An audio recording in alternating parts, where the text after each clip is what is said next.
사무엘상 16장 1절로 13절 말씀, 우리 한 절씩 교독하도록 하겠습니다.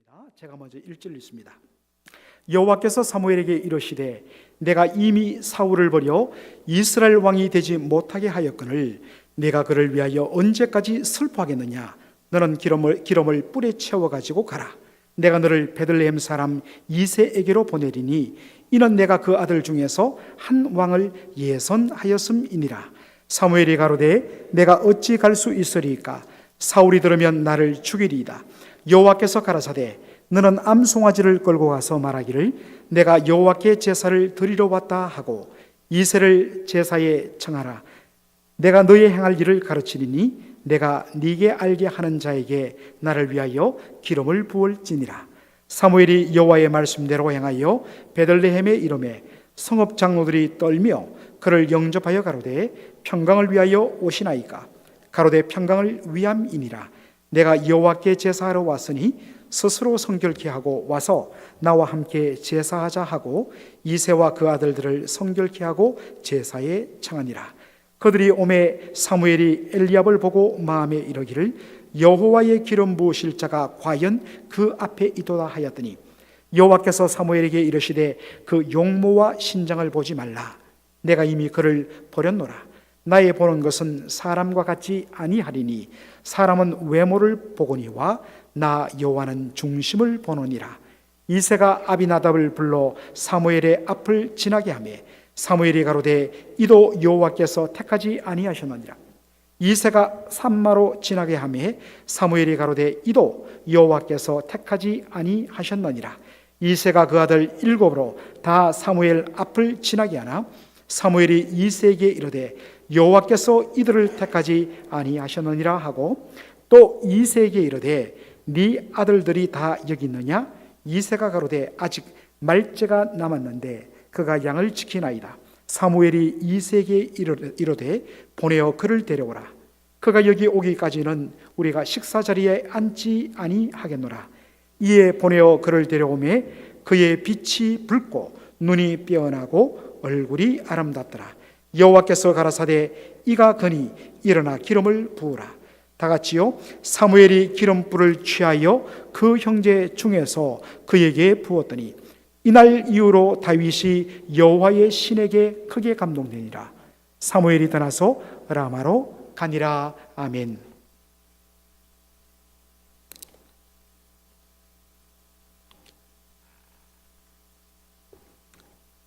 지난 두 번에 걸쳐서 제가 사무엘상 15장을 강의했습니다. 여러분이 잘 아시는 대로 하나님께서 400년 전 출애굽 바로 당시에 연약해져서 뒤처진 연약한 이스라엘 백성들을 무자비하게 공격했던 그 아멜렉을 하나님께서 반드시 이 땅에서 진멸하겠다 하나님께서 말씀하시고 그것을 책에 기록하게 하셨습니다. 그리고 하나님의 그 약속의 말씀을 언제 성취하느냐 하니까 그로부터 400년 후인 사울 왕 때에 그 일을 행하도록 명령하십니다. 그래서 사울 왕이 군대를 이끌고 아말렉에 가서 아말렉을 진멸합니다. 그러나 온전히 다 진멸하지 않고 왕은 살리고 또 좋은 것들은 다 남겨두고 썰먹고 무가치한 것들만 다 없애버립니다. 온전히 하나님 앞에 순종하지 않은 바로 사울의 모습을 저희들이 보게 됩니다. 그래서 제가 지난 시간에 그 불순종의 밑바닥에 흐르는 불순종의 본질에 대해서 지난 시간에 함께 말씀을 나누었습니다. 자, 오늘 본문 보니까 본문 보기 전에 사무엘상 15장 마지막에 어떻게 끝나는지를 우리 성경을 한번 펴보도록 하겠습니다. 사무엘상 15장 35절 한번 보십시다. 자, 다 같이 한번 읽을까요? 사무엘이 죽는 날까지 사울을 다시 가서 보지 아니하였으니 이는 그가 사울을 위하여 슬퍼함이었고 여호와께서는 사울로 이스라엘 왕 삼으신 것을 후회하셨더라. 바로 이 사건 이후에 많은 학자들에 의하면 이 아말렉 진멸과 관련되어 불순종이 나타난 사건은 사울 왕의 초기 정도가 아니었겠는가라는 말을 많이 합니다. 그때 이후로 사무엘이 사울 왕을 다시는 보지 아니했다, 그렇게 했습니다. 그만큼 사울의 불순종에 대해서 거룩한 분노가 일어났고 그에 대해서 미운 마음이 들었습니다. 그러나 동시에 그 다음 말씀 뭡니까? 이는 그가 사울을 위하여 슬퍼함이었고, 비록 불순종하고 잘못했지만 이 일로 인해서 하나님에 의해 버림받은 사울, 그 사울을 바라보면서 너무너무 마음이 아프고 그것 때문에 늘 슬퍼했다는 것입니다. 이걸 우리가 애정이라고 그러죠. 사랑하는 마음과 미워하는 정오의 마음이 함께 뒤섞여 있는, 어떤 의미에서는 바로 그의 얼굴을 보기 싫어하는 그 미움의 마음의 밑바닥에는 사울에 대한 정말 어떤 의미에서는 역설적인 그의 사랑이 담겨 있는 것을 우리가 보게 됩니다. 자, 그런데 한 가지 흥미로운 말씀은 바로 사무엘상 15장 35절 하반절의 말씀이에요. 한 번 더 보도록 하겠습니다. 이렇게 되어 있습니다. 여호와께서는 사울로 이스라엘 왕 삼으신 것을 뭐 하셨더라? 후회하셨더라. 자, 이 말씀을 볼 때 많은 분들이 고민하게 됩니다. 하나님 말씀하십니다. 내가 사무엘을, 이 말씀을 그냥 액면 그대로 우리가 한글로 읽으면 내가 사울을 이스라엘 왕으로 삼은 것, 이거 잘못된 결정이었고 이것 때문에 내가 후회 막심하다 하는 그러한 의미로 들려집니다.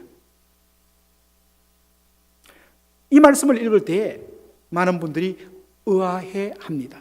왜냐하면 우리 하나님은 전지전능하신 분, 하나님 모든 것을 다 아시는 분, 그러므로 하나님은 이 사울이 얼마 있지 않아서 하나님의 말씀에 불순종하게 되고 그것 때문에 하나님에 의해서 버림받을 것을 이미 알고 계시다는 것입니다. 그렇다면 하나님 차라리 사울을 이스라엘 왕 삼지 말든지 간에, 그걸 다 아시면서도 사울을 왕으로 세우고 그리고 내가 사울을 왕으로 세운 것을 후회했다고 말하는 이 하나님의 모순됨에 대하여서 많은 사람들이 참 힘들어합니다. 그런데 사실 이 문제는 우리 하나님께서 이랬다가 저랬다가 하는 후회하시는 하나님 아니라, 영어 성경으로 보면 이 문제가 쉽게 해결됩니다. 자, 이렇게 되어 있습니다. The Lord was grieved that he had made Saul king of Israel.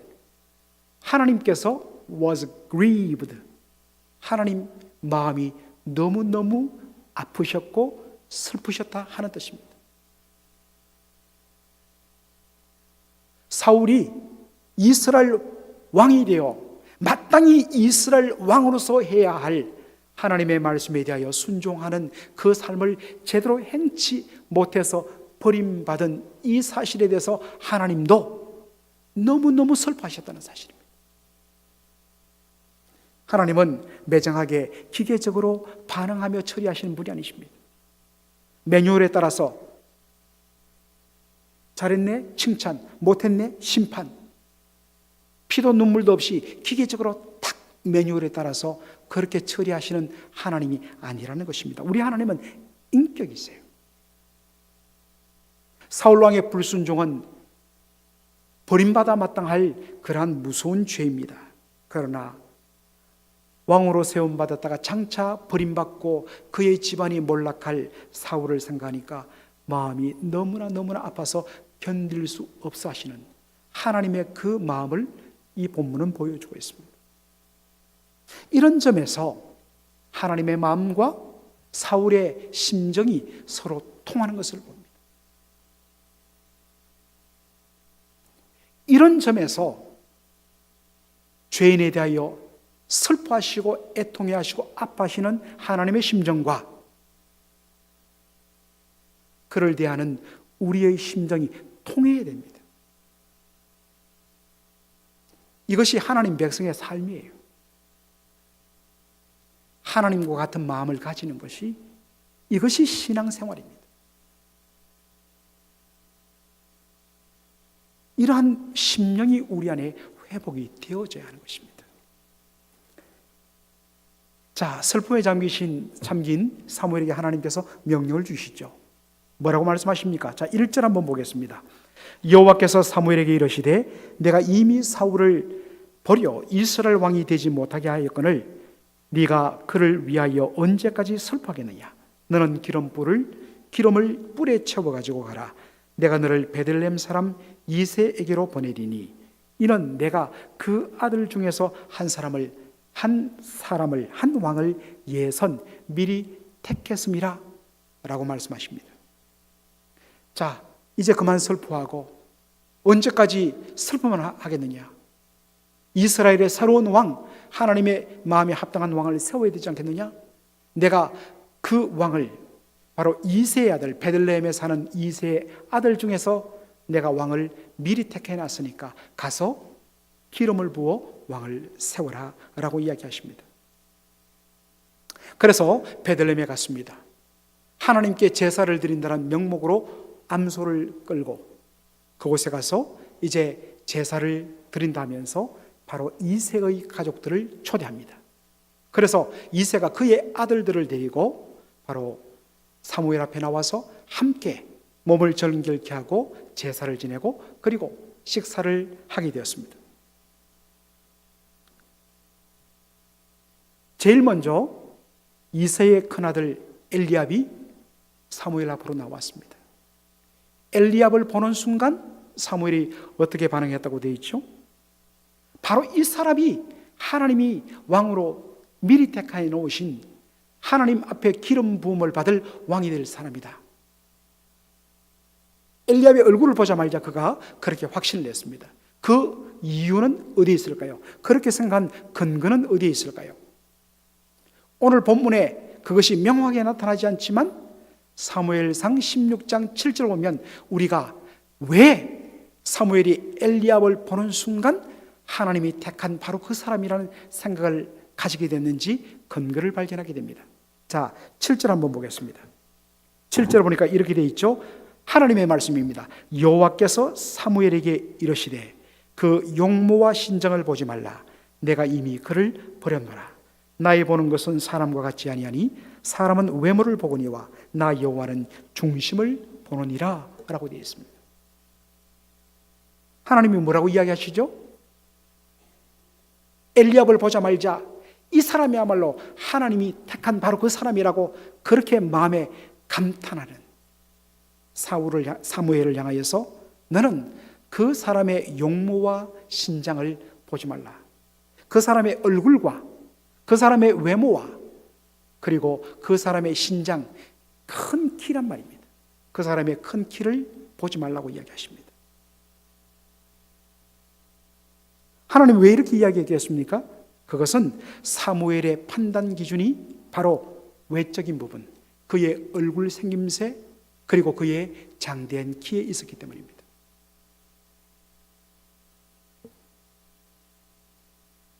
얼마나 잘생기고 얼마나 키가 장대한지 이건 누가 봐도 정말 왕으로서 이스라엘 백성들을 이끌 만한 그러한 모습이었다는 것입니다. 그래서 그의 마음속에 하나님께서 왕으로 세우실 바로 자라는 확신이 들었습니다. 그런데 하나님 뭐라고 이야기하십니까? 사람은 외모로 보지만 나는 중심을 본다. 내 기준으로 봤을 때 엘리압은 아니라고 말씀하신 것입니다. 하나님이 보시는 것은 외모가 아니라 하나님은 그 사람의 마음의 중심을 보신다. 저는 이 말씀을 읽을 때마다 좀 항상 제 어린 시절에 좋은 어떤 면에서는 우스운 추억이 하나 있는데요.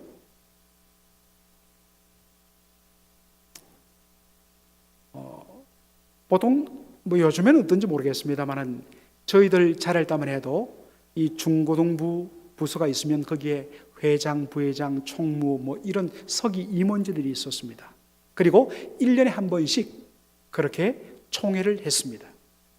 아주 어린 학생들이었지만 나름대로 그런 총회도 하고 참 그 당시에는 어떤 면에서는 굉장히 교회가 그런 부분에서는 앞서갔던 것 같아요. 그런데 바로 그 해에 목사님이 우리 학생들 총회하는 데 오셔서 말씀을 전하시는데, 말씀 전한 본문이 어디냐? 사무엘상 16장 7절이었어요. 너희 사람은 외모로 보거니와 나 여호와는 그 중심을 보느니라. 이 말씀을 하시면서 여러분, 정말 회장, 부회장, 임원은 그 중심이 하나님 중심이 되어야 되기 때문에 여러분들 사람 보면 안 됩니다. 중심을 봐야 됩니다. 이런 메시지를 전했거든요. 그랬더니 가장 못생긴 우리 친구가 회장이 되어버렸어요. 그리고 저는 3년 내내 한 번도 회장이 되지 못하고 졸업을 하고 말았습니다. 이 학생들이 얼마나 심플하게 그 말씀을 받아들이는지, 하나님은 외모를 보지 않고 중심을 본다. 이 말씀, 이것이 참 어릴 때 제 마음속에, 지금도 생각하면 이 말씀을 읽을 때마다 우스운데요. 여러분, 하나님은 그러면 하나님 쓰시는 사람은 다 못나고 아무것도 없고 다 약하고 무능한 사람이어야 하나님이 쓰시는 것입니까? 그렇지는 않습니다. 사무엘상 16장 12절을 여러분 한번 보시기 바랍니다. 다윗이 하나님 앞에 그렇게 택함 받는 장면인데, 다윗의 모습 보십시오. 12절에 이에 보내어 그를 데려오매 그의 빛이 붉고 눈이 빼어나고 얼굴이 아름답더라. 여호와께서 가라사대 이가 거니 일어나 기름을 부어라. 소년 다윗이 사무엘 앞으로 오는데 그의 얼굴을 보니까 빛이 붉고 아주 건강한 혈색을 가지단 말이에요. 그리고 눈이 빼어났다. 여러분들, 이 눈이 빼어났다는 것을 영어 성경을 한번 보면 이렇게 되어 있습니다. Fine appearance라고 되어 있습니다. 나중에 제가 좀 설명하겠습니다만은, 이스라엘 사람들은 그 사람의 아주 멋있는 외모, 아주 말끔하고 사람의 아주 눈을 확 사로잡는 그 외모를 뭐로 보냐면 그 사람의 눈을 통해서 봅니다. 사실 여기에 바로 외모란 이 말, 이 외모란 이 말, 오히려 우리 성경이 잘 번역했어요. 눈이 빼어났다. 사람은 외모를 보거니와 나 여호와는 그 사람의 중심을 본다 할 때, 사람이 외모를 본다 했을 때 이 외모란 것이 우리의 겉모습이란 히브리 단어가 아니라 바로 eyes, 눈이라는 단어를 쓰고 있어요. 눈을 보면 그 사람이 어떤 사람인지를 우리는 판단해요. 어떤 의미에서는 이목구비가 막 그렇게 시원시원하지 않아도 그 사람의 눈에 총기가 있고 눈에 빛이 막 있으면 그 사람이 그렇게 귀하게 볼 수 없어요. 여러분들, 야곱이 외삼촌 라반의 집에 갔을 때에 그의 사촌 여동생과 어떤 면에서는 나중에 다 결혼하게 되는데, 그 라반의 두 딸, 사촌 여동생 이름이 뭡니까? 레아와 라헬이죠. 여러분들, 레아에 대하여서 어떻게 표현하고 있습니까? 창세기 29장 17절 한번 볼까요? 레아는 알력이 부족하고 라헬은 곱고 아리따우니, 서로 대꾸가 되어 있어요. 알력이 부족하다, 어떤 의미에서 시력이 나쁘다, 이런 의미로 우리는 볼 수 있습니다만은, 참 이 새로운 NLT 영어 성경이 잘 번역했어요. No sparkle in Leah's eyes. 레아의 눈에는 스파클이 없었다. 초롱초롱 빛나는 눈을 보니까 허리멍텅하고 사람이 벌써 초점이 흐려지고, 눈빛만 봐도 우리는 그 사람을 알 수 있지 않습니까? 이런 의미에서 다윗의 눈빛은 살아있다는 것입니다. 그리고 그의 얼굴이 아름답더라 했습니다. 영어로는 handsom이라고 되어 있는데 우리는 handsome 하면 정말 조각 같은 멋진 얼굴을 가진 그런 남자, 소위 꽃미남, 이런 개념으로 또 오르지만은, 그 당시 사람들에 있어서 미의 기준은 잘생긴 꽃미남 같은 얼굴이 아니라 뭡니까? 사나이다운 근육질을 가진 건장한 몸을 가진 그러한 신체를 가진 사람을 보고 핸섬 가이라고 이야기하는 것입니다. 남들이 하나만 가져도 대단한 부분들을 다윗은 다 가지고 있었어요. 자, 그렇다면 하나님은 사람을 외모로 보지 아니하시고 사람의 중심을 보신다는 이 말씀의 의미는 뭐겠습니까? 그가 얼마나 하나님을 경외하며 그가 얼마나 하나님의 영광에 자신의 초점을 맞추고 살며 하나님의 기쁨과 하나님의 그 영광의 자랑을 위하여서 사는데 삶의 초점을 맞추고 있는가? 이것이 하나님께서 보시는 그 사람의 중심입니다. 언제나 하나님만 앞세우는가? 그리고 자신의 위치는 언제나 하나님 뒤에 서 있는, 바로 이것을 하나님께서는 하나님의 마음에 합한 자라고 말씀하시는 것입니다. 사랑하는 성도 여러분, 이 말씀을 대하면서 여러분 누구 바라볼 거 없습니다. 우리 목사님 어떤 분인가? 우리 장로님 어떤 분인가? 여러분 그가 보지 마시고 나는 과연 하나님 앞에 내 중심은 어떠한 사람으로 보이는가? 불꽃 같은 눈으로 보시는 하나님 앞에 나는 과연 어떤 존재로 드러나는가? 여러분들 한번 진지하게 질문해 보시기 바랍니다. 역대상 28장 9절을 한번 우리 다 같이 읽어볼까요? 자, 다윗이 자신의 아들 솔로몬에게 주는 귀한 교훈입니다. 다 같이 한번 읽어보겠습니다. 내 아들 솔로몬아, 너는 네 아비의 하나님을 알고 온전한 마음과 기쁜 뜻으로 섬길지어다. 여호와께서는 묻 마음을 감찰하사 모든 사상을 아시나니 네가 저를 찾으면 만날 것이요 버리면 저가 너를 영원히 버리시리라. 얼마나 귀한 말씀인지. 자, 여기에 보니까 제가 빨간 색칠을 한 말씀을 보십시오. 여호와 하나님은 어떤 분이십니까? 여호와께서는 묻 마음을 감찰하사 모든 사상을 아시는 하나님입니다. 하나님은 우리의 마음을 싹 살피셔서 우리의 모든 사상을 아신다. 이게 영어 성경이 참 잘 표현하고 있어요. 하나님께서는 우리의 마음속에 있는 생각 뒤에 있는 모든 생각의 동기까지 다 알고 계신단 말이에요. 이게 하나님께서 우리의 마음을 감찰하신다. 다시 말씀 보여주세요. 그렇기 때문에 우리의 마음 뒤에 있는 숨은 동기까지도 이미 다 알고 계시는 하나님 앞에서 우리가 어떻게 살아야 되겠는가? 하나님을 바로 알며, 여러분 하나님을 온전히 인격적으로 안다는 말은 하나님을 온전히 사랑한다는 말이죠. 내 아비의 하나님을 알고 온전한 마음과 기쁜 뜻으로 하나님을 섬기라. 그렇게 교훈하고 있습니다. 만일 우리가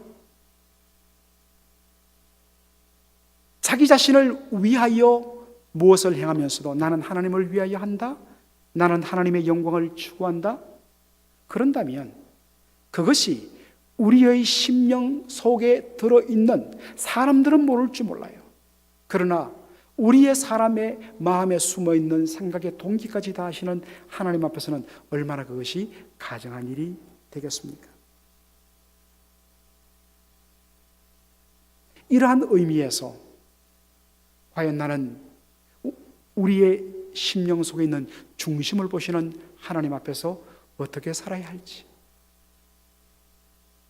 모든 것을 다 보고 계시고 사람은 모를지라도 그 마음속에 숨은 동기까지 다 알고 계시는 하나님 앞에서 우리가 살아가야 되는 것, 이것이 바로 정직인 것입니다.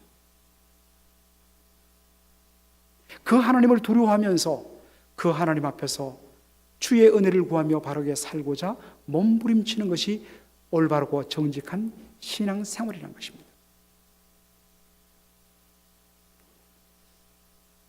자, 하나님께서 이새의 일곱 아들 이새가 그 현장에 데려온 7 아들에 대해서 다 no, no, no, 아니다, 아니다, 내가 그를 택하지 않았다. 하나님께서 7명을 다 비춰놓으세요. 분명 하나님께서 사무엘을 보내실 때 뭐라고 이야기했습니까? 내가 바로 이새의 아들 중에 이스라엘의 왕이 될 자를 미리 택해 나왔으니까 너는 뿔에다가 기름을 채워 갖고 와서 그 자에게 기름을 부어 왕을 세우라고 이야기했습니다. 그런데 아무리 봐도 보내시고 나서는 하나님께서 그 7명의 아들에 대해서 다 아니다, 아니다, 아니다, no, no, no 하니까 사무엘이 얼마나 참 당황했겠습니까? 하나님 없는데요. 그런데 하나님 왜 있다고 말씀하셨습니까? 순간 그의 머릿속에 한 가지 휙 들어가는 생각이 있었습니다. 그래서 이새에게 묻습니다. 여기 온 7명의 아들이 당신의 아들 전부이요?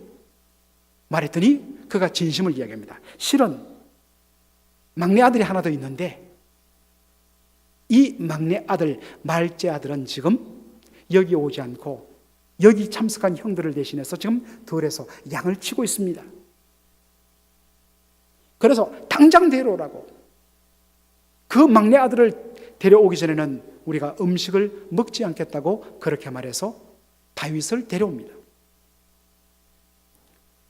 여러분, 왜 이새가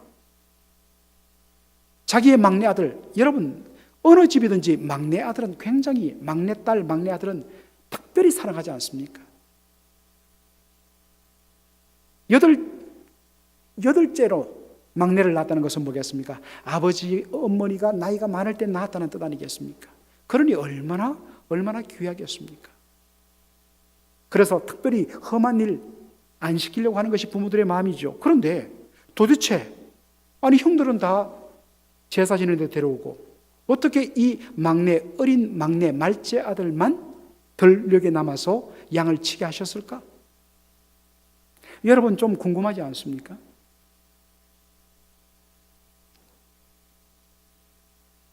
여러분 이새가 자신의 막내 아들 다윗을 사랑하지 않아서 그를 홀로 들판에 내어 던지고 험한 일을 시킨 것 아닙니다. 특별히 우리가 주목해야 할 단어는 바로 말째라는 단어입니다. 영어 성경 보면 말째 아들, 영기스트라고 되어 있습니다. 제일 나이 어린 아들이란 뜻이죠.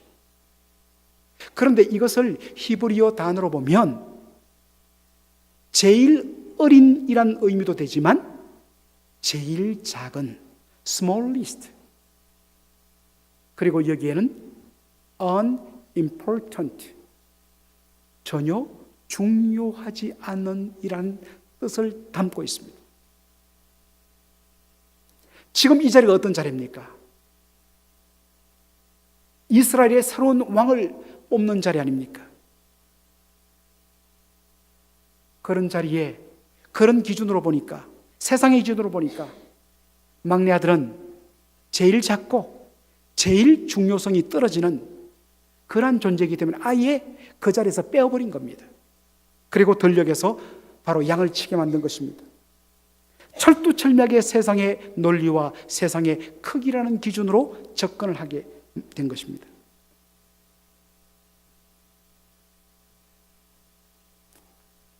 빌립이 예수님을 만나고 나서 예수님을 자신의 친구인 나다나에게 소개합니다. 뭐라고 소개합니까? 45절에 보니까 이렇게 합니다. 빌립이 나다나엘을 찾아 이르되 모세가 율법에 기록하였고 여러 선지자가 기록한 그 일을, 바로 메시아를, 모세가 율법에 기록하였고 여러 선지자가 기록한 바로 그 이 메시아, 하나님께서 보내주시려 하신 바로 그 메시아를 우리가 만났는데 그 사람이 누구냐? 요셉의 아들 나사렛 예수라. 그러니까 나다나엘이 당장 뭐라고 반응합니까? 나다나엘이 가로되 나사렛에서 무슨 선한 것이 날 수 있느냐? 이것은 그 당시 모든 유대인들의 공동된 말이었습니다. 이 나사렛이라는 이 정말 형편없는 시골 마을, 그리고 좀 더 확대해서 이 나사렛이라는 동네가 속해 있는 지방인 갈릴리는 저 예루살렘 사람들이 보기에는 정말 시골 중에 시골이요, 무식한 자들, 형편없는 자들이 사는 그런 지방이었습니다. 그래서 그들이 입에 달군 한 말이 갈릴리에서 무슨 선지자가 나며 갈릴리에서 무슨 선한 것이 나며 더군다나 갈릴리 중에서도 가장 형편없는 동네인 나사렛에서 무슨 메시아가, 무슨 선한 것이 나올 수 있겠느냐. 이게 사람들의 판단이에요.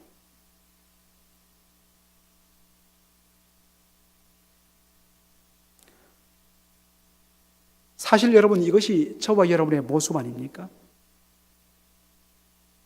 너무나 쉽게 자기가 가진 지극히 주관적인 편견과 그리고 사람들이 흔히 생각하는 세상적 관습과 세상적 가치관에 의해서, 그 세상 가치관의 핵심은 뭡니까? 눈에 보이는 것으로, 숫자로, 돈으로, 권력으로, 크기로 모든 것을 판단해버리는 지극히 반성경적이고 하나님의 뜻과는 반대적인 세상의 방식으로, 세상이 그렇다면 그것은 문제가 없습니다. 세상은 어차피 그렇기 때문에. 그런데 하나님의 은혜로 구원받고 하나님의 말로 다 할 수 없는 우리를 외모로 취하지 아니하시고 전적인 하나님의 은혜와 긍휼에 의해서 구원의 은혜 가운데 들어오고 하나님의 자녀가 되는 놀라운 은혜를 받고서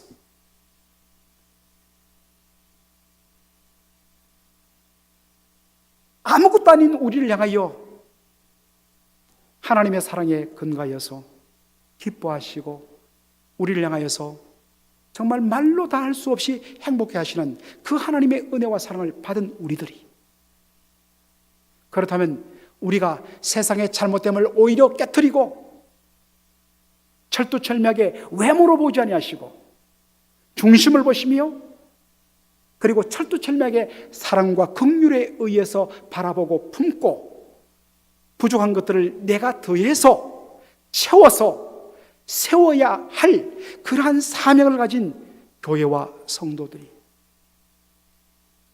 그렇게 살도록, 그것을 통해서 세상에 충격을 던져야 할 성도와 교회가 여전히 세상과 똑같은 방식으로 외모로 사람을 취하고 또 그러한 외모로 바라보는 사람들의 그 눈이 무서워서 우리의 속사람을 하나님 앞에 정결되이 아름답게 믿음의 보석으로 치장하지 아니하고 그저 겉으로 사람들이 나를 보면 어떻게 생각할까 해서 외식으로 자기를 치장해버리는 이러한 일들이 오늘 얼마나 많은지 바로 이 말씀을 통해서 우리가 한번 보기를 원합니다.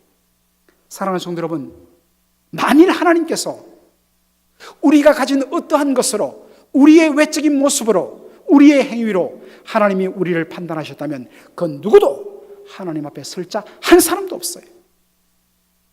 그런데 어떻게 우리가 하나님 앞에 설 수 있고 하나님에 의해서 받아들여 줄 수 있었는가? 하나님께서 우리 위하여 피 흘려 죽으시고 부활하신 예수 그리스도 안에서 우리를 보시고 그 예수 안에 있는 우리를 보시고 우리를 받아주셨기 때문에 우리가 하나님 앞에 서게 된 것입니다.